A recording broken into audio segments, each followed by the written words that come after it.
નમસ્કાર, આપ જોઈ રહ્યા છો સ્પાર્ક ટુડે ન્યૂઝ। વડોદરા શહેરમાં આવેલા વડસર વિસ્તારમાં ન્યૂ માંજલપુર રોડ પર શુભ એન્કલેવ ટાવરમાં 105 નંબરના મકાનમાં રહેતા ઈશાનભાઈ હાલ સુભાનપુરામાં તેમના માતાને ત્યાં રહેવા માટે ગયા છે અને મકાનમાં કોઈ ન હતું। રાત્રિના 2:30 વાગ્યાના આસપાસ પાંચ જેટલા ચોરો શુભ એન્કલેવમાં ઘૂસ્યા હતા અને ચોરીને અંજામ આપી હતી। આશરે 2 મકાનોના સોના ચાંદીના સિક્કા અને રોકડ મળીને કુલ 8 લાખ જેટલી ચોરી કરી ચોરો ત્યાંથી પલાયન થઈ ગયા હતા। ઘટનાની જાણ માંજલપુર પોલીસ સ્ટેશન ખાતે કરવામાં આવી હતી। માંજલપુર પોલીસ સ્ટેશનનો સ્ટાફ ઘટના સ્થળ પર આવી પહોંચ્યો હતો અને આગળની તપાસ હાથ ધરી હતી।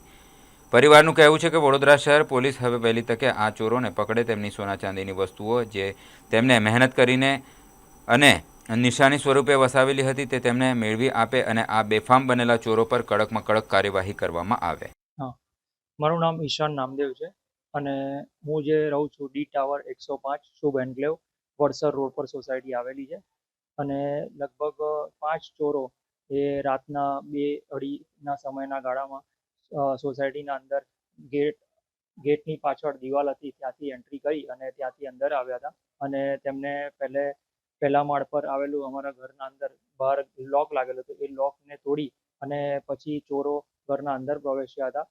પછી તેમને બધી વસ્તુઓ જોઈ અને અલમારી તરફ આગળ વધ્યા અને અલમારીના અંદર જે પણ લોક્સ બધા લાગેલા હતા એ બધાને તોડી અને પછી લોકરને તોડવાનો પ્રયત્ન કર્યો હતો।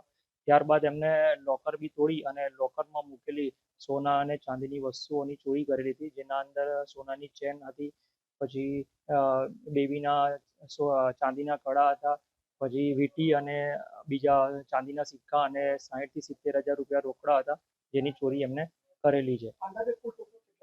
ટોટલ 5 થી 6 લાખ રૂપિયાની ટોટલ ચોરી કરેલી છે અને ત્યાર પછી એ ચોરી કરી અને સેકન્ડ ફ્લોર પર રહેનારા ચૌધરીભાઈને ત્યાં પણ એમને ચોરી કરેલી હતી।